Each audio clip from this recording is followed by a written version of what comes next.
Sebaik-baiknya kafir, kalau dia tidak mati dalam keadaan Islam, mati masuk neraka. Seburuk-buruknya Muslim, seburuk-buruknya Muslim, kalau dia tidak mati dalam keadaan kafir, mati masuk surga. Saya ulangi sekali lagi Bapak Ibu. Sebaik-baiknya kafir, kalau dia tidak mati dalam keadaan Muslim, mati masuk neraka. Jadi sebaik-baiknya, apapun kebaikan yang dia buat. Seburuk-buruknya Muslim, seburuk-buruknya Muslim, kalau dia tidak mati dalam keadaan kafir, tidak meninggal, tidak wafat dalam keadaan kafir, maka dia mati masuk dalam surga.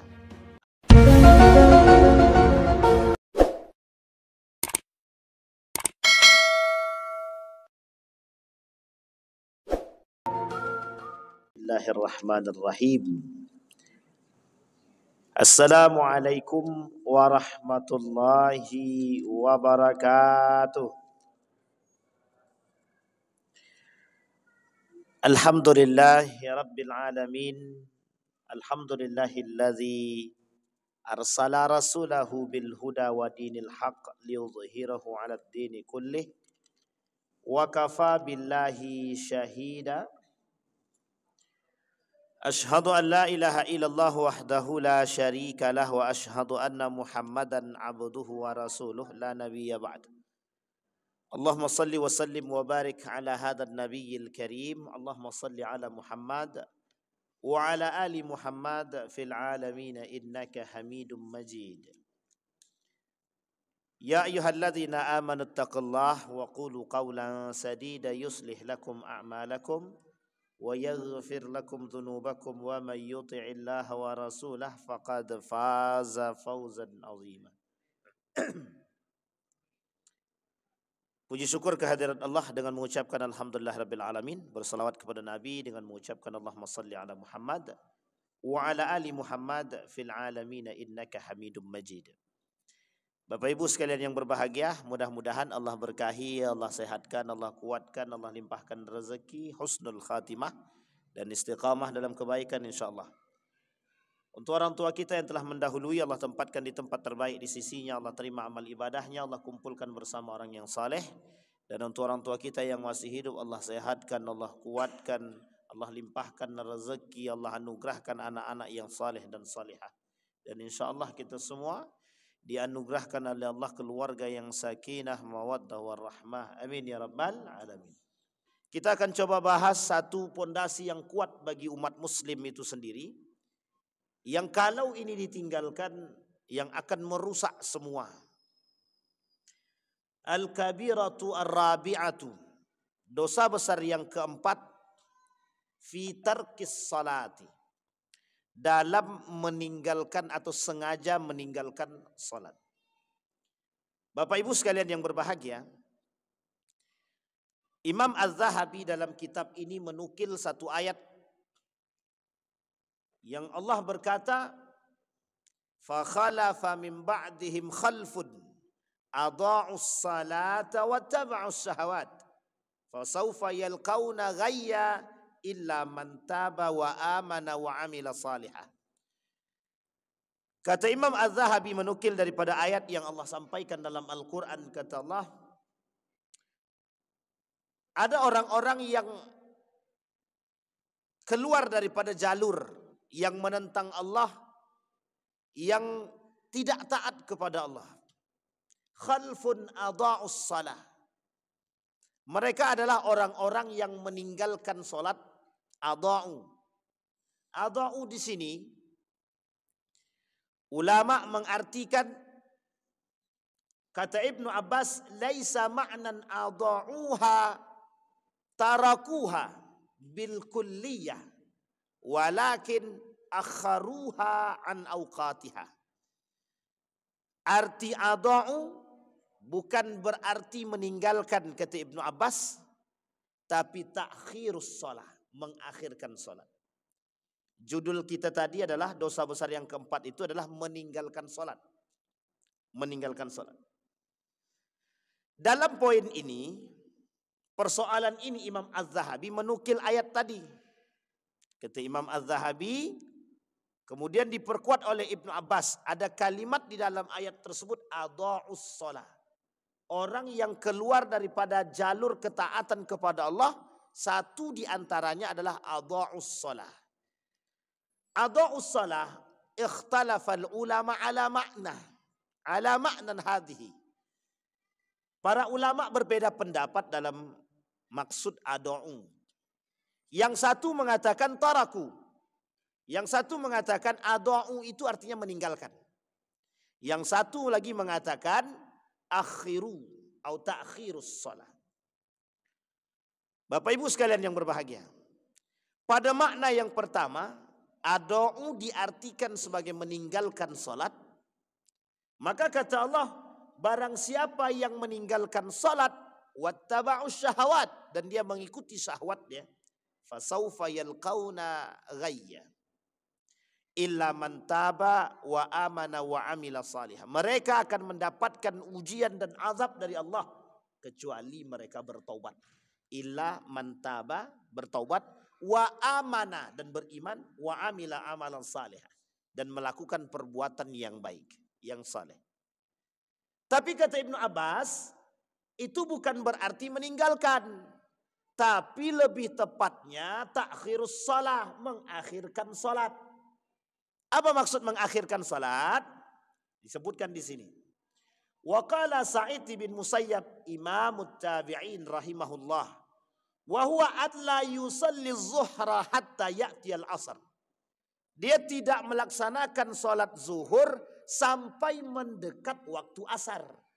Inilah yang disebut dengan takhir.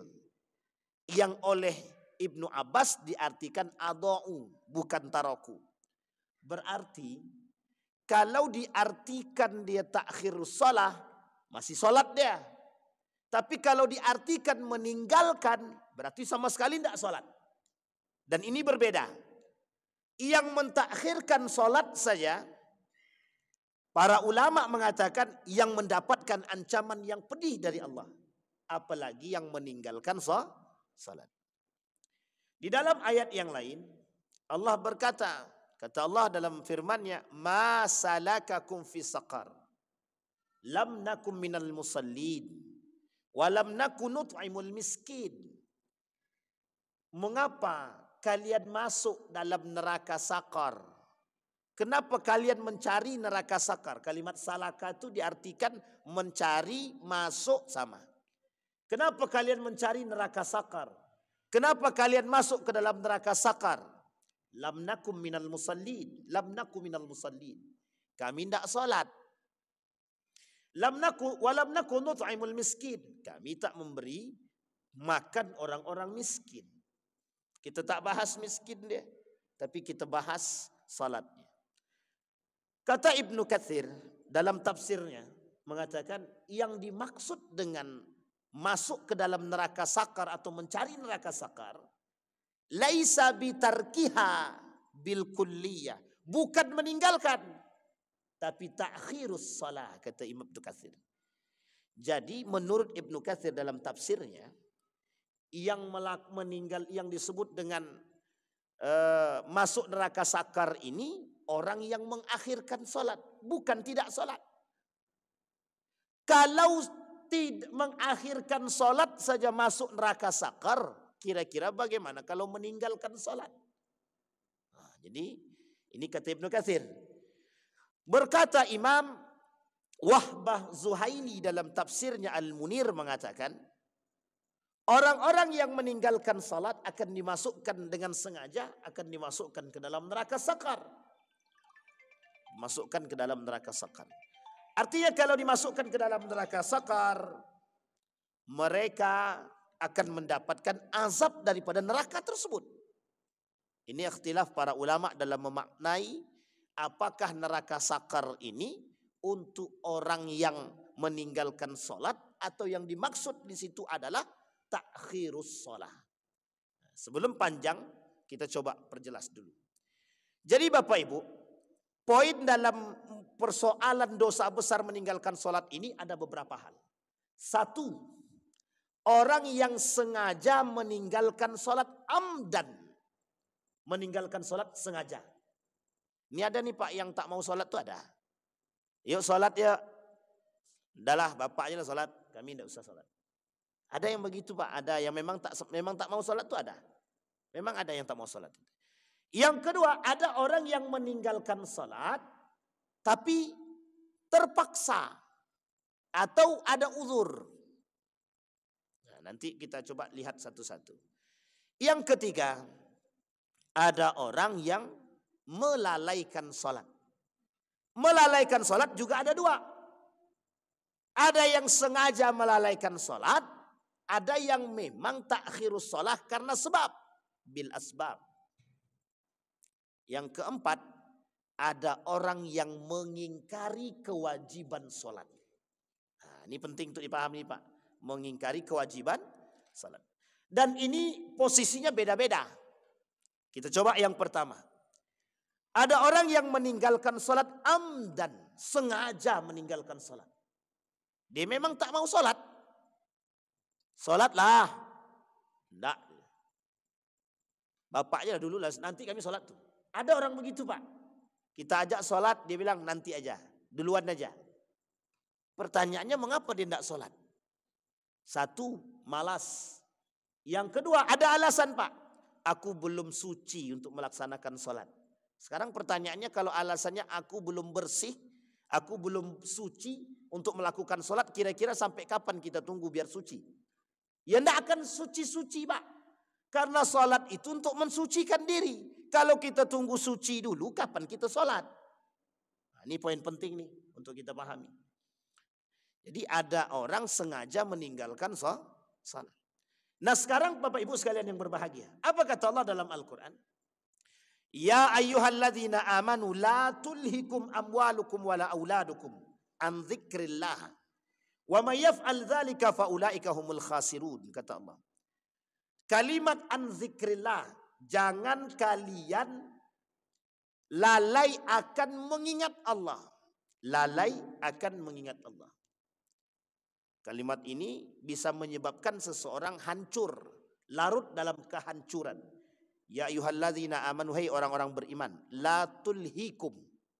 Jangan sampai perbuatan kalian yang tidak mengingat Allah justru menghancurkan kalian, harta kalian, anak-anak kalian. Ulama al-mufassirun, para al-mufassirun berkata, al-murad bi dzikrillah hadhil ayah as-salawat al-khamsah. Kata para ulama, ahli mufassirin, orang-orang mufassir mengatakan yang disebut dengan la tulhikum wala auladukum an dzikrillah. Jangan sampai kalian dihancurkan gara-gara tidak mengingat Allah. Tidak mengingat Allah di sini kata para mufassirun dalam ayat ini itu disebutkan dengan sholat 5 waktu. Artinya bagaimana Pak Ustaz? Artinya jangan sampai kalian lalai dengan sholat, jangan sampai kalian meninggalkan sholat. Jika meninggalkan sholat atau lalai dengan sholat, Allah hancurkan kalian, Allah hancurkan keluarga kalian, Allah hancurkan anak-anak kalian, Allah akan hancurkan harta kalian. Ini kalimat teksnya begitu. Jangan sampai karena kita meninggalkan sholat, Allah hancurkan rumah tangga, Allah hancurkan harta, Allah hancurkan keluarga kita, Allah hancurkan anak-anak dan generasi kita. Nah, nanti kita jelasin Pak. Kata para ulama, zikrillah di situ artinya meninggalkan sholat. Zikir kepada Allah di situ diartikan as-salawatul khamsah. Artinya sholat 5 waktu. Artinya Bapak Ibu sekalian yang berbahagia, kata Allah, wa may yaf'al dzalika faulaika humul khasirun. Yang melakukan perbuatan tersebut itulah orang-orang yang merugi. Pertanyaannya siapa yang merugi dan merugi seperti apa? Satu, Allah tak mau melihat mereka. Yang kedua, bagi mereka azab yang sangat pedih. Yang ketiga, Allah janjikan bagi mereka neraka. Yang keempat, Allah cabut keberkahan dalam rumah tangga mereka. Jadi ancaman bagi orang yang meninggalkan sholat dengan sengaja itu semuanya Allah cabut. Tapi Pak Ustaz, ada orang tidak sholat tapi rumah tangganya baik-baik aja. Belum apa? Belum hancur. Ntar hancur sendiri Pak, tak perlu Allah tidak akan mungkin dusta dengan perkataannya. Ada orang tidak sholat, tidak puasa dia, tapi rumah tangganya baik, itu tinggal tunggu tanggal main. Kapan tanggal main? Allah akan hancurkan pada saatnya. Jadi kalau bahasa lainnya istidraj. Istidraj. Apa itu istidraj? Dikasih dulu, disayang sama Tuhan. Ambil. Butuh dunia, ambil. Tidak sholat, tidak apa-apa. Tapi rezeki melimpah, tidak apa-apa, ambil. Ini sama dengan halnya ada orang berangkat umroh. Setelah berangkat umroh pulang dari situ terbuka. Yang tadinya pakai menutup aurat, setelah umroh dia buka auratnya. Makin banyak datang daripada orderan dia. Loh, kok bisa? Dia bermaksiat tapi kok orderan makin banyak. Kata Allah, akhadnahum baghtatan. Kelak akan kami angkat dari mereka sedikit demi sedikit dan akan kami hancurkan mereka sekalian. Nah, jadi bahasa lainnya istidraj. Nah, ini penting untuk dipahami. Jadi jangan dikira salat itu tidak penting. Salat ini Pak, tonggak segalanya. Satu ketika ada perdebatan para ulama. Kata para ulama menunjuk daripada hadis Nabi. Man taraka shalah faqad kafara. Yang meninggalkan salat dengan sengaja kafir. Al-ahdu bainana wa bainahu as-salah. Perbedaan kita dengan orang kafir itu satu saja, salat. Jadi kalau ada yang tak salat, boleh kami panggil kafir Pak Ustaz. Nah, itu pula masalahnya. Dipanggil kafir tidak, tapi nilainya sama dengan orang kafir. Dia tak keluar daripada Islam. Memang tidak murtad. Tidak keluar daripada Islam. Tapi apapun yang dia buat sama sekali tak bernilai di sisi Allah. Sama sekali tak bernilai. Justru kalau dia tak sholat, dia tidak ada bedanya dengan orang kafir. Hanya saja pembedanya orang kafir tidak mengucapkan syahadat, dia mengucapkan syahadat. Itu saja. Tapi semua perbuatan yang dia buat sama halnya dengan kekafiran orang kafir. Tak ada manfaat di sisi Allah sama sekali. Nah, ini poin penting Pak. Tapi kata Syekh Mutawalli Sya'rawi, kalau dia puasa, tapi dia tak sholat, maka dia keluar daripada kewajiban sholat sahaja. Sementara puasa dia masih dapat. Jadi kata Syekh Mutawalli Sya'rawi, dua hal ini berbeda, dipisah. Tapi kata para ulama yang lain termasuk Imam Az-Zahabi mengatakan tidak begitu. Kalau mereka tidak sholat, apapun ibadah yang mereka buat tidak Allah terima. Sedekahnya tak Allah terima, puasanya tak Allah terima, berbuat baik dia sama manusia secara hubungan sosial masyarakat tidak Allah terima pahalanya. Jadi semuanya tak Allah terima Pak. Apapun perbuatan baik yang kita lakukan, kalau kita tak sholat, tidak Allah terima. Bahkan kata Nabi dalam hadis yang lain itu, ada 5 hal yang yubtilna as-siyam, yuftirna as-siyam. Ada 5 perkara yang bisa menghapus pahala puasa. Satu di antaranya adalah sholat, tarkus sholat, meninggalkan sholat. Nah, ini kalau yang sengaja meninggalkan sholat. Sekarang Pak Ustaz, ada orang yang tidak sengaja meninggalkan sholat. Contohnya rufi al-qalam. Orang-orang yang memang mereka dalam tidurnya kebablasan, alarm sudah dihidupkan, dipanggil sudah, diteriakin sudah, disiram sudah, tak juga bangun-bangun.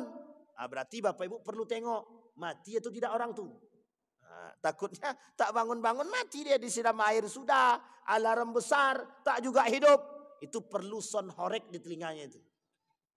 Taruh son horek di telinganya itu mungkin kebangun dia itu. Sampai sini paham ya Bapak Ibu ya.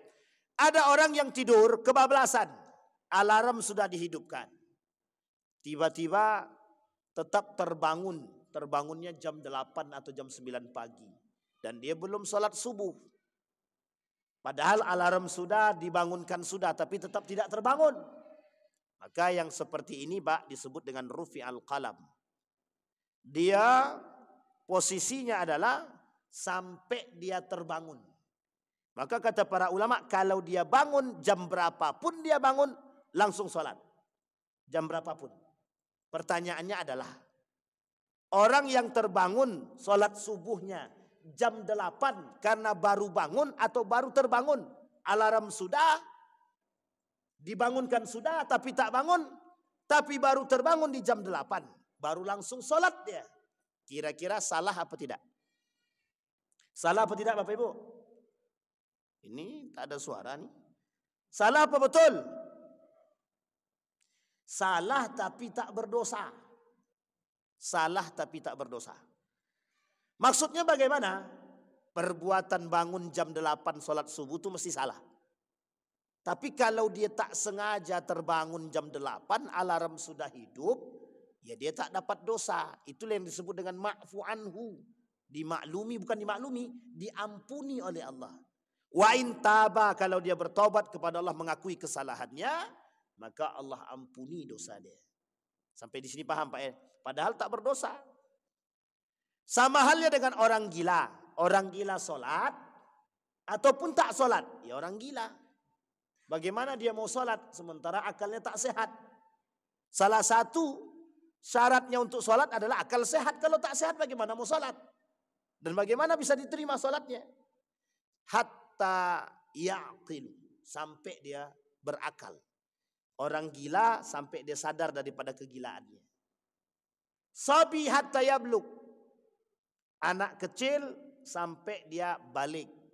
Nah, ini sama Pak. Jadi anak kecil itu kalau sholat yang belum balik dia, maka dia tak ada pahala dia Pak. Cuma ada pendidikan besar bagi diri dia. Nah, nanti disampaikan Nabi itu. Mata yu'maru as-sabi bis shalah. Kapan anak kecil itu harus diperintahkan sholat. Nanti disampaikan sama Nabi di situ. Sampai di sini bisa dipahami Bapak Ibu ya. Jadi poin yang kedua tadi, ada orang yang sholat, yang meninggalkan sholat tapi tidak sengaja. Disebabkan karena faktor tadi. Kalau bagaimana kalau orang itu lupa Pak Ustaz? Dia tak dengar azan, tapi dia lupa dengan waktu sholatnya. Sampai dia sadar langsung melaksanakan sholat. Misal, dia baru teringat sudah sholat asar. Pas azan asar dia baru ingat bahwa dia belum sholat zuhur. Bagaimana? Kata sebagian para ulama, orang lupa tidak bisa dihakimi Pak. Orang lupa tidak bisa dihakimi. Maka orang-orang yang lupa ini dimaklumi Pak. Tidak bisa Pak. Dia tidak bisa dihakimi. Orang namanya lupa bagaimana? Sampai dia teringat. Kalau sudah ingat baru kemudian dia langsung melaksanakan sholat yang ditinggalnya. Tapi Pak Ustadz dia lupanya Pak Ustadz satu hari satu malam 24 jam dia lupa terus. Berarti kan sholat 5 waktunya tinggal itu Pak. Gitu deh. Nah, ini oleh para ulama juga dibahas itu Pak. Kalau mazhab Syafi'i bilang lakukan yang disebut dengan qada'us shalah. Apa namanya Bapak Ibu? Qada'us shalah. Dalam mazhab Syafi'i ada qada' salah ada. Tapi kata mazhab Syafi'i, qada'us shalah itu hanya berlaku bagi mereka yang tak sengaja meninggalkan salat. Tapi kalau orang yang sengaja meninggalkan salat tak ada qada'us shalah. Min ba'di Syafi'iyah, sebagian Syafi'i mengatakan ada, sebagian lagi tak mengatakan tidak ada. Kalau mazhab Imam Ahmad bin Hanbal, la qada'a lis-salati, tidak ada qada' dalam salat. Tidak ada qada' salat itu tidak ada. Nah kalau dia berdosa bagaimana? Kalau dia meninggalkan banyak salat bagaimana? Fatubu ilallahi taubatan nasuha. Cukup dia bertaubat kepada Allah. Kata mazhab Imam Ahmad bin Hanbal. Sampai di sini bisa dipahami Bapak Ibu? Baik. Itu yang kedua. Ada orang yang tak sengaja meninggalkan salat. Atau meninggalkan salat karena ada uzur. Apa uzurnya? Musafir. Itu kan tak meninggalkan salat. Memang tidak meninggalkan salat, tapi taqsirus salat atau jam'us salat. Mengqasar salatnya ataupun menjamak salatnya. Tapi kan konsepnya tetap tinggal. Zuhur seharusnya dia lakukan karena dalam perjalanan dia tak lakukan, tapi nanti dia lakukan ketika waktu asar. Nah, ini bisa disebut dengan al-jam'u wa taqsir. Jamak solat dan qasar solat. Dan itu dibenarkan oleh para ulama. Kata Allah dalam Al-Quran, dibenarkan bagi mereka antaqsuru minas salati. Dalam musafir boleh dia mengqasar solatnya. Nah ini poin penting. Itu yang kedua. Sekarang yang ketiga. Ada orang yang sengaja melalaikan solat. Ini orang yang sengaja melalaikan sholat. Orang yang sengaja melalaikan sholat tanpa uzur syar'i. Contoh, dia sedang main HP, azan berkumandang sudah, tapi dia tetap main HP. Kalau kata orang tuanya, nak sholat nak. Kata dia, ntar mak waktunya belum habis, masih panjang. Nah, apalagi sholat isya kan panjang tuh sampai menjelang subuh. Main lagi, main terus. Diingatin lagi jam 10 malam sama mamanya. Mak, nak, sholat lagi nak, sholat. Udah mau jam 10. Kata anaknya, masih jam 10 mak. Masih panjang waktu isya itu. Aku biasanya menakhirkan sholat isya mak. Nah, setelah ditakhirkan sholat, ternyata ketiduran. Bangun-bangun baru subuh. Kira-kira itu masuk dalam kategori rufi al-qalam atau kategori yang dimaklumkan atau memang berdosa dia atau memang lalai dia dengan sholat. Itu masuk dalam kategori lalai dalam sholat. Nah yang kayak gini ini yang dimaksud oleh para ulama. Orang-orang penghuni neraka sakar itu yang mendapat ancaman tadi dari ayat yang pertama adha'us shalat tadi, kata para ulama, kata Ibnu Abbas, yang seperti ini, yang suka mengakhirkan sholat. Kata Nabi dalam hadisnya begini, sholatnya orang munafik itu fi akhiril wakti. Jadi sholatnya orang munafik itu di akhir waktu. Tapi bukan berarti Pak, nanti kalau Bapak Ibu nampak ada orang sholat di akhir waktu, ini munafik nih. Nanti kau baru sholat, sementara sholat zuhur sudah 2 jam yang lalu, kok baru sholat? Iya, aku lupa, munafik kau nih. Itu tak boleh tuh Pak. Tak boleh menyebutkan munafiknya, tak boleh. Tapi karakteristiknya begitu kata Nabi. Orang yang suka mengakhirkan sholat di akhir waktu itu perbuatan sholatnya orang munafik. Kenapa demikian? Wa idza qamu ilas sholati qamu kusala. Dia malas dalam sholat. Jadi salah satu karakter orang munafik itu malas dalam ibadah, malas dalam sholat. Nah kalau ada orang malas-malasan berarti dia munafik Pak Ustadz. Indikasi kemunafikannya ada dalam diri dia. Berarti kita semua ini termasuk golongan kemunafikan Pak. Kalau kita lalai dengan sholat, kalau kita memang ada indikasi malas dalam sholat, bisa jadi kita bagian daripada pelaku kemunafikan itu. Nah, nanti kita lihat dampak orang meninggalkan sholat tersebut. Baik, bisa dipahami Bapak Ibu ya. Nah ini orang-orang yang melalaikan sholat. Melalaikan sholat itu, misal Bapak Ibu kalau ke pesantren nanti akan Bapak Ibu temukan. Azan itu jam 12.30. Tapi di pondok itu baru azan jam 1. Kira-kira berapa lama dia mengulur waktunya? 30 menit. Kira-kira masuk dalam kategori takhirus shalah atau lalai sholat atau mengakhirkan sholat. Ini tak bisa dimasukkan dalam kategori tersebut. Ada yang disebut oleh para ulama as-salatu fil mi'at was-salatu fil mu'ayyad. Ada salat di waktu yang tepat, ada salat di tepat waktu. Nih orang yang salat tepat waktu itu seperti yang tadi kita lakukan. Allahu Akbar, azan maghrib. Nah, kita salat maghrib nih. Ini namanya salat tepat waktu. Tapi ada salat di waktu yang tepat. Apa itu? Salat zuhur di waktu zuhur. Kalau salat zuhur di waktu asar, waktunya tepat enggak tuh? Enggak. Kata para ulama, yang tadi, kayak yang dilakukan oleh pesantren tadi, itu tak masuk dalam kategori lalai salat, karena tidak masuk juga dalam kategori ta'khirus shalah. Ini kita ambil satu sejarah Bapak Ibu.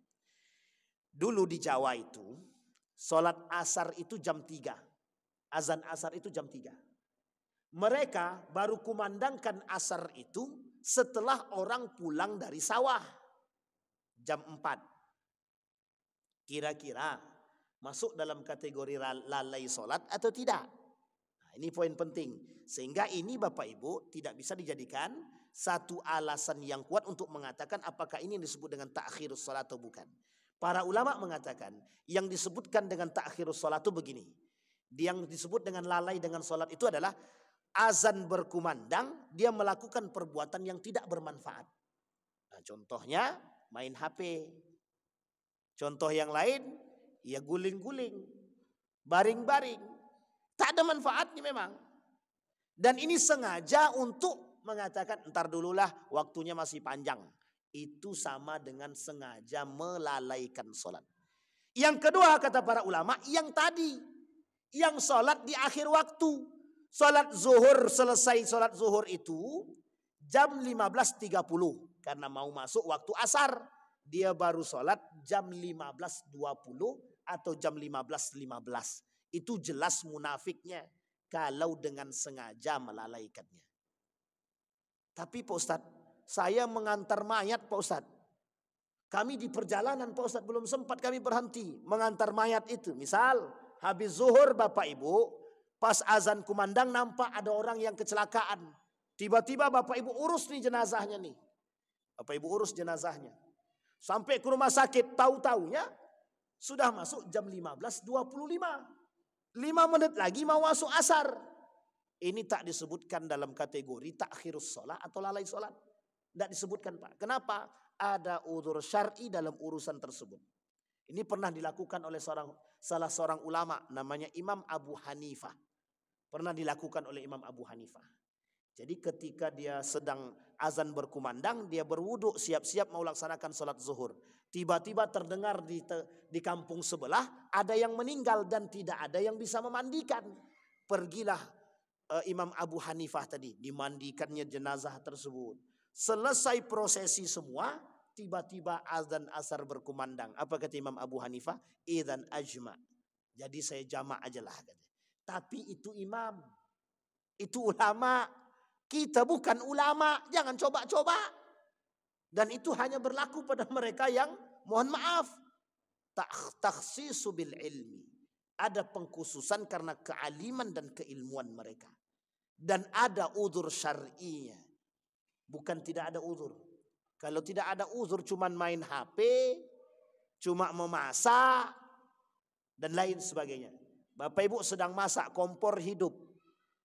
Kompor hidup. Kan bisa dimatikan. Setelah dimatikan, selesai sholat dulu. Setelah sholat kan bisa dihidupkan kembali. Ustaz, ini kompornya tidak bisa dimatikan. Kalau sudah dihidupkan tidak bisa dimatikan lagi Ustaz. Bagaimana itu? Kalau ada kompor begitu ganti kompor lain.